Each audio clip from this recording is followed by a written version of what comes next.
Hi everyone, তোমরা সবাই কেমন আছো? তো অনেক দিন ধরে কিন্তু ছাদেতে এই কলমের বা গ্রাফটিংয়ের লাল পেয়ারার চারাটো পড়ে আছে। এটা আমার এক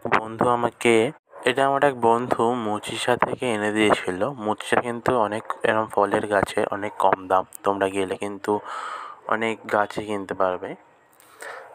অনেক দিন ধরে যেহেতু পড়ে আছে তাই জন্য আর কয়েকটা টব ফাঁকা ছিল, তো সেটাকেই আমি কিন্তু আজ বসিয়ে নিচ্ছি। এই দুটো টবে কিন্তু আমার একটা লাল পেয়ারার গাছ ছিল, সেটা একটা প্রচণ্ড বৃষ্টির জন্য কিন্তু মারা গেছিলো, গোড়ায় জল জমে। তো সেই টবেতেই আমি আবার বসাচ্ছি। আর এখানে দেখো একটা কেঁচো বেরিয়ে এলো।